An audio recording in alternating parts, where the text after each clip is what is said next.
जय भीम दोस्तों। Gwalior high court में बाबा साहब भीमराव अंबेडकर की प्रतिमा स्थापना को लेकर पिछले कुछ समय से विवाद चल रहा है।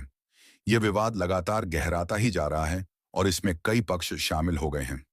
ग्वालियर हाई कोर्ट के कुछ अधिवक्ताओं ने फरवरी 2021 में तत्कालीन चीफ जस्टिस सुरेश कुमार कैत को डॉक्टर अंबेडकर की 10 फीट ऊंची प्रतिमा हाई कोर्ट परिसर में स्थापित करने के लिए एक ज्ञापन सौंपा था। इस प्रस्ताव को कोर्ट द्वारा स्वीकृति भी मिल गई थी, लेकिन कुछ मनुवादी वकीलों के एक गुट ने बाबा साहब अंबेडकर की प्रतिमा स्थापना का विरोध किया है। उनका यह तर्क है कि प्रतिमा लगाने के लिए विधिवत स्वीकृति नहीं ली गई है। अब इसके बाद यह विरोध जातिगत रंग भी ले रहा है, जिसमें कुछ वकील अंबेडकर विरोधी होने के कारण प्रतिमा नहीं लगने देना चाहते हैं। लेकिन कुछ अंबेडकरवादी वकीलों का कहना है कि बाबा साहेब केवल दलितों के नहीं, बल्कि पूरे देश के प्रेरणा स्रोत हैं। उनका योगदान भारतीय संविधान, लोकतंत्र और न्याय प्रणाली में अमूल्य है। उनकी प्रतिमा लगना न्यायपालिका की गरिमा को बढ़ाएगा। दोस्तों, हम आपको भारत की यशस्वी राष्ट्रपति द्रौपदी मुर्मू जी द्वारा दिए गए बयान को आगे की वीडियो में बताएंगे। उससे पहले दोस्तों, मेरी आपसे एक छोटी सी दरख्वास्त है कि आप इस वीडियो को ज्यादा से ज्यादा लोगों तक पहुंचाने में हमारी मदद करें। उसके लिए आप हमारे वीडियो को लाइक, शेयर और हमारे यूट्यूब चैनल को सब्सक्राइब करें, जिससे मुझे मोटिवेशन मिलता है और हम आपके लिए हर रोज नए नए वीडियो आप तक पहुंचा सकेंगे। दोस्तों, हम राष्ट्रपति द्रौपदी मुर्मू द्वारा दिए गए उस ऐतिहासिक बयान को आपके समक्ष रखने से पहले हम बाबा साहब अंबेडकर के जीवन संघर्षों के बारे में बात करते हैं। तो चलिए हम शुरू करते हैं। डॉ भीमराव अंबेडकर और उनके पिता मुंबई शहर के एक ऐसे मकान में रहने गए जहां एक ही कमरे में पहले से बेहद गरीब लोग रहते थे, इसलिए दोनों के एक साथ सोने की व्यवस्था नहीं थी। तो बाबा साहेब अंबेडकर और उनके पिता बारी बारी से सोया करते थे। जब उनके पिता सोते थे तो डॉ भीमराव अंबेडकर दीपक की हल्की सी रोशनी में पढ़ते थे। भीमराव अंबेडकर संस्कृत पढ़ने के इच्छुक थे, परंतु छुआछूत की प्रथा के अनुसार और निम्न जाति के होने के कारण वे संस्कृत नहीं पढ़ सकते थे। परंतु ऐसी विडंबना थी कि विदेशी लोग संस्कृत पढ़ सकते थे। पर बाबा साहब डॉक्टर भीमराव अंबेडकर ने अपने जीवन में अपमानजनक स्थितियों का सामना करते हुए डॉ भीमराव अंबेडकर ने धैर्य और वीरता से अपनी स्कूली शिक्षा प्राप्त की और इसके बाद कॉलेज की पढ़ाई पूरी की। कुछ समय बाद लंदन जाकर लंदन स्कूल ऑफ इकोनॉमिक्स से अधूरी पढ़ाई उन्होंने पूरी की। इसके साथ साथ एमएससी और बार 8 लॉ की डिग्री भी प्राप्त की। वह अपने युग के सबसे ज्यादा पढ़े लिखे राजनेता और एवं विचारक थे। डॉ बाबा साहेब अंबेडकर को कुल 64 विषयों में मास्टर थे और 9 भाषाओं का ज्ञान था। इसके साथ ही उन्होंने विश्व के सभी धर्मों के बारे में पढ़ाई की थी। भारत रत्न के पास 12 डिग्रियों के साथ 9 भाषाओं के सबसे बेहतर जानकार थे। उन्होंने लंदन स्कूल ऑफ इकोनॉमिक्स में मात्र 2 साल 3 महीने में 8 साल की पढ़ाई पूरी की थी। वह लंदन स्कूल ऑफ इकोनॉमिक्स से डॉक्टर ऑफ साइंस नामक एक दुर्लभ डॉक्टरेट की डिग्री प्राप्त करने वाले भारत के ही नहीं, बल्कि पूरी दुनिया के पहले और एकमात्र व्यक्ति हैं। डॉक्टर बीलन और अंबेडकर ने इतनी असमानताओं का सामना करने के बाद सामाजिक सुधार का मोर्चा उठाया। अंबेडकर जी ने ऑल इंडिया क्लासेस एसोसिएशन का संगठन किया। सामाजिक सुधार को लेकर वह बहुत प्रयत्नशील थे।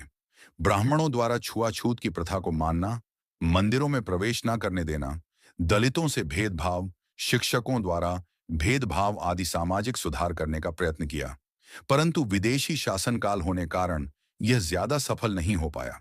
विदेशी शासकों को यह डर था कि यदि यह लोग एक हो जाएंगे तो परंपरावादी और रूढ़िवादी वर्ग उनका विरोधी हो जाएगा। डॉ भीमराव अंबेडकर ने छुआछूत की पीड़ा को बचपन से ही सहा था। जाति प्रथा और ऊंच नीच के भेदभाव को उन्होंने न सिर्फ महसूस नहीं किया, बल्कि उसके कारण कई बार उनको अपमान का सामना भी किया। इसी अन्याय के खिलाफ उन्होंने जीवन भर संघर्ष किया। उनका उद्देश्य था कि निम्न जातियों को छुआछूत जैसी अमानवीय प्रथा से मुक्त किया जाए और समाज में उन्हें समान अधिकार व सम्मान दिलाया जाए। बाबा साहब अंबेडकर ने बचपन से ही सामाजिक भेदभाव को बहुत ही अच्छी तरीके से समझ लिया था। बचपन से ही उन्हें जातिगत भेदभाव झेलना पड़ा था।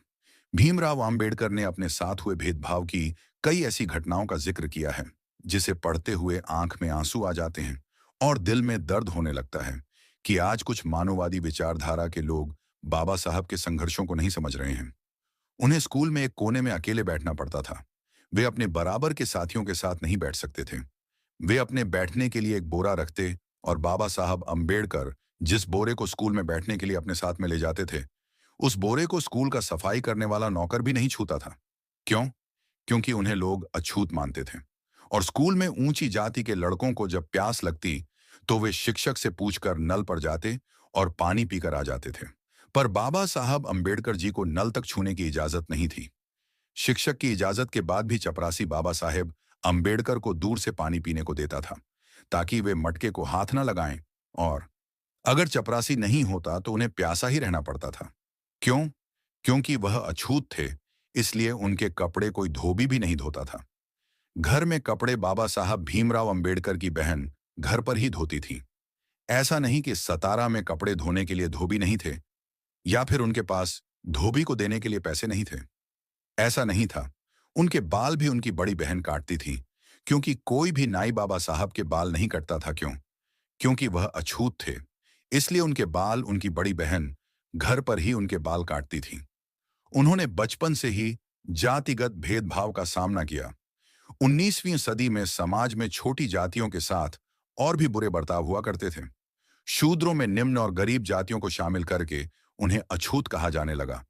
अछूतों को तालाबों, कुओं, मंदिरों, शैक्षणिक संस्थाओं जैसे सार्वजनिक जगहों पर जाने से बंद कर दिया गया था। मानवता को शर्मसार कर देने वाली परिस्थितियों के बीच दलितों, पिछड़ों और पीड़ितों के मुक्तिदाता और मसीहा बनकर दलितों और वंचितों की आवाज उठाने के लिए बाबा साहेब ने आंदोलन चलाए।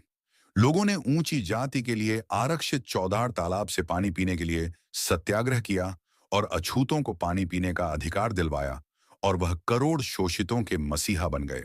1920 के एक भाषण में उन्होंने स्पष्ट शब्दों में कहा था, जहां मेरे व्यक्तिगत हित और देश के हित में टकराव होगा, वहां मैं देश के हित को प्राथमिकता दूंगा। लेकिन जहां दलित जातियों के हित और देश के हित में टकराव होगा, वहां मैं दलित जातियों को प्राथमिकता दूंगा। वे दलित समाज के लिए एक मसीहा बनकर उभरे, जिन्होंने अपने जीवन के अंतिम क्षण तक उनके अधिकारों और सम्मान के लिए संघर्ष किया। डॉक्टर भीमराव अंबेडकर ने छुआछूत की पीड़ा को बचपन से ही सहा था। जाति प्रथा और ऊंच नीच के भेदभाव को उन्होंने न सिर्फ महसूस किया, बल्कि उसके कारण कई बार अपमान का सामना भी किया। इसी अन्याय के खिलाफ उन्होंने जीवन भर संघर्ष किया। उनका उद्देश्य था कि निम्न जातियों को छुआछूत जैसी अमानवीय प्रथा से मुक्त किया और समाज में उन्हें समान अधिकार व सम्मान दिलाया। आज उन्हीं की प्रतिमा को ग्वालियर हाई कोर्ट परिसर में प्रतिमा स्थापित करने के लिए कुछ मनुवादी वकीलों द्वारा विरोध किया जा रहा है। कुछ अंबेडकरवादी वकील प्रतिमा लगाने के समर्थन में हैं। उन वकीलों ने चंदा इकट्ठा करके मूर्तिकार प्रभात राय को 10 फीट ऊंची प्रतिमा बनाने का जिम्मा सौंपा था। यह प्रतिमा अब बनकर तैयार हो चुकी है और वर्तमान में प्रभात राय के स्टूडियो में सुरक्षा के साथ रखी हुई है। हाई कोर्ट परिसर में बाबा साहब अंबेडकर की प्रतिमा स्थापित करने के लिए चबूतरा भी तैयार चुका है। अब हाई कोर्ट परिसर में कुछ मनुवादी वकीलों ने डॉक्टर बाबा साहब अंबेडकर की प्रतिमा को स्थापित करने से रोक रहे हैं। अब वकीलों के दो गुट आमने सामने हैं, एक प्रतिमा स्थापना के समर्थन में और दूसरा बाबा साहब अंबेडकर के प्रतिमा के विरोध में है। भीम आर्मी, आजाद समाज पार्टी, कांग्रेस और अन्य दलित संगठन प्रतिमा लगाने के समर्थन में खुलकर सामने आ गए हैं। वे इसे सामाजिक न्याय और सम्मान का मुद्दा कहाँ है? प्रदेश कांग्रेस अध्यक्ष जीतू पटवारी ने इस मामले में भारत के मुख्य न्यायाधीश BR गवई को पत्र लिखकर हस्तक्षेप की मांग की है। कांग्रेस RSS और BJP पर प्रतिमा स्थापना में बाधा डालने का आरोप लगा रही है। वहीं सामाजिक न्याय मंच रक्षक मोर्चा भी प्रतिमा लगाने के विरोध में उतर आया है। वर्तमान में यह मामला हाई कोर्ट में विचाराधीन है। जबलपुर बेंच में इस संबंध में एक जनहित याचिका की सुनवाई भी चल रही है। यह विवाद अब केवल मूर्ति स्थापना का नहीं, बल्कि जातिगत तनाव का रूप ले चुका है। सोशल मीडिया पर दोनों पक्षों से बयानबाजी और चेतावनी दी जा रही है।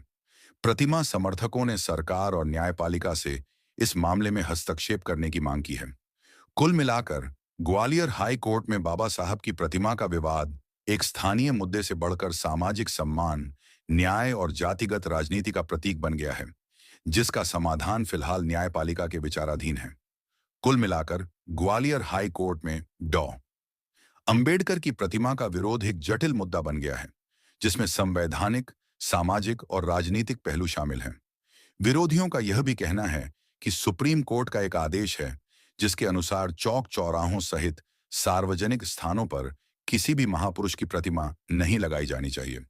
कुछ वकीलों का कहना है कि जिस स्थान पर प्रतिमा लगाने की बात की जा रही है, वह राष्ट्रीय ध्वज के लिए निर्धारित था और वहां पहले से ही एक ध्वज स्थापित है। उन्होंने भगवान राम की प्रतिमा लगाने की बात कहकर भी विवाद को बढ़ाया है।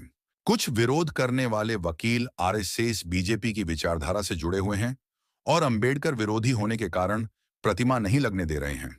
प्रतिमा समर्थकों द्वारा कई बार विरोध प्रदर्शन, महापंचायतें और रैलियां आयोजित की गई हैं। कई बार हाई कोर्ट परिसर के बाहर वकीलों और भीम आर्मी के कार्यकर्ताओं के बीच झड़पें भी हुई हैं। अब विवाद ने एक गंभीर जातिगत तनाव का रूप ले लिया है, जो सामाजिक सौहार्द बिगाड़ने की कोशिश कर रहे हैं। ग्वालियर हाई कोर्ट में बाबा साहेब अंबेडकर की प्रतिमा का मुद्दा सिर्फ एक मूर्ति स्थापना का नहीं, बल्कि सामाजिक सम्मान, न्याय और संवैधानिक मूल्यों से जुड़ा एक प्रतीक बन गया है। विरोध करने वाले वकील मनुवादी विचारधारा से जुड़े हुए हैं और वे अंबेडकर विरोधी होने के कारण प्रतिमा नहीं लगने दे रहे हैं। कुछ अंबेडकरवादी वकीलों का कहना है कि यह सामाजिक न्याय का विरोध है और संविधान निर्माता का अपमान है। मध्य प्रदेश हाई कोर्ट के रजिस्ट्रार ने प्रतिमा लगाने की अनुमति दे दी थी, लेकिन विरोध के चलते इसे रोक दिया गया है। यह मामला अब सड़कों पर आ गया है, जिसमें भीम आर्मी प्रमुख और आजाद समाज पार्टी के राष्ट्रीय अध्यक्ष चंद्रशेखर आजाद रावण और उनकी पार्टी की महत्वपूर्ण भूमिका है। उन्होंने कहा, यह अपमान सिर्फ बाबा साहब का ही नहीं, बल्कि यह अपमान अपने आत्मसम्मान का है। यह अपमान उस समाज का है जिसका हजारों सालों तक शोषण किया गया। अब वह समाज अपना हक मांग रहा है। उन्होंने खुलकर डॉ अंबेडकर की प्रतिमा स्थापना का समर्थन किया है और इसका विरोध करने वालों के खिलाफ कड़ी आपत्ति जताई है। चंद्रशेखर आजाद ने कई बार ग्वालियर का दौरा किया है और इस मुद्दे पर बयान दिए हैं। उन्होंने चेतावनी दी है कि यदि संवैधानिक तरीके से प्रतिमा स्थापित नहीं की गई, तो वे बड़े आंदोलन के लिए बाध्य होंगे। उन्होंने इसे समाज के सम्मान से जुड़ा मामला बताया है। आजाद समाज पार्टी ने ग्वालियर में अंबेडकर महापंचायत आयोजित करने की भी घोषणा की है। भीम आर्मी के कार्यकर्ताओं ने ग्वालियर में प्रदर्शन भी किए हैं, जिसमें उन्होंने प्रतिमा स्थापित करने की मांग की और विरोधियों के खिलाफ कार्रवाई की मांग की। अब यह मुद्दा केवल ग्वालियर तक सीमित न रखकर इसे राष्ट्रीय स्तर का मुद्दा बन गया है। चंद्रशेखर आजाद और आजाद समाज पार्टी ने स्पष्ट कर दिया है कि वे बाबा साहेब की प्रतिमा की स्थापना तक अपना संघर्ष जारी रखेंगे। उनका कहना है कि डॉक्टर अंबेडकर संविधान निर्माता हैं और उनकी प्रतिमा का विरोध संविधान और न्याय के प्रति उनके योगदान का अपमान है। वे इसे जातिवादी मानसिकता का परिणाम मानते हैं और कहते हैं कि सदियों से उपेक्षित बहुजन समाज अब अपना सम्मान चाहता है। अब हम आपको यशस्वी राष्ट्रपति द्रौपदी मुर्मू के दिए गए उस ऐतिहासिक बयान के बारे में बताएंगे। ग्वालियर हाई कोर्ट परिसर में डॉक्टर भीमराव अंबेडकर की प्रतिमा के विरोध के संबंध में राष्ट्रपति द्रौपदी मुर्मू ने सीधा कोई बयान या फैसला नहीं दिया है, जो किसी विशेष पक्ष का समर्थन करता हो। उनके बयानों में मुख्य रूप से राष्ट्रपति मुर्मू न्यायपालिका में पारदर्शिता, समय पर न्याय और डॉक्टर अंबेडकर के संवैधानिक मूल्यों के सम्मान पर कई मौकों पर बोलती रही हैं। चूंकि डॉक्टर अंबेडकर भारतीय संविधान के निर्माता हैं और सुप्रीम कोर्ट परिसर में उनकी प्रतिमा पहले से स्थापित है, इसलिए ग्वालियर हाई कोर्ट में भी उनकी प्रतिमा लगाने की अनुमति दी गई थी। राष्ट्रपति मुर्मू के न्याय और संवैधानिक सिद्धांतों पर उन्होंने कहा है कि डॉक्टर अंबेडकर का सम्मान करना हर भारतीय नागरिक का कर्तव्य है।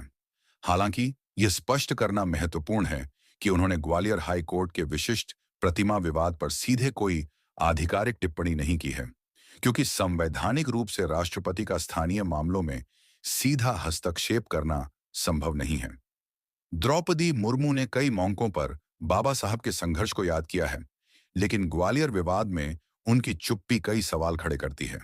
क्या यह केवल इसलिए है कि यह मुद्दा राजनीतिक रूप से संवेदनशील है, या फिर इसलिए कि यह राजनीतिक मुद्दे पर बोलने से कुछ राजनीतिक दलों के नाराज होने का डर है, या फिर देश का लोकतंत्र खराब हो सकता है? लेकिन यहां बात आती है उन राजनीतिक पार्टियों की जो डॉक्टर बाबा साहेब का नाम उनके जुबान पर तब आता है जब चुनाव का समय नजदीक आता है। क्या दलित समाज सिर्फ वोटों के लिए है, जो राजनीतिक पार्टियां बाबा साहब के नाम का सिर्फ दिखावा करती हैं? क्या राष्ट्रपति द्रौपदी मुर्मू जी का बाबा साहब अंबेडकर के प्रति उनका सम्मान व्यक्त नहीं करना चाहिए? उन्होंने सभी समुदायों के लिए कार्य किया है। दलित आदिवासियों के लिए राष्ट्रपति द्रौपदी मुर्मू, जो खुद एक आदिवासी समुदाय से आती है और बाबा साहब को अपना आदर्श मानती है और उन्हें अपना एक प्रेरणादायी बताती है, वह चल रहे ग्वालियर हाई कोर्ट के मुद्दे पर क्यों नहीं आवाज उठाती है? वह इस मुद्दे पर क्यों खामोश है?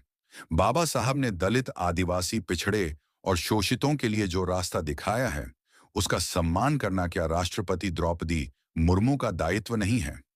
आज की वीडियो में बस इतना ही। मिलते हैं नेक्स्ट वीडियो में। आपको हमारा वीडियो कैसा लगा, कमेंट करके अपने प्रतिक्रिया अवश्य दें। हमारे वीडियो को अंत तक समय देने के लिए आपका बहुत बहुत धन्यवाद। जय भीम, जय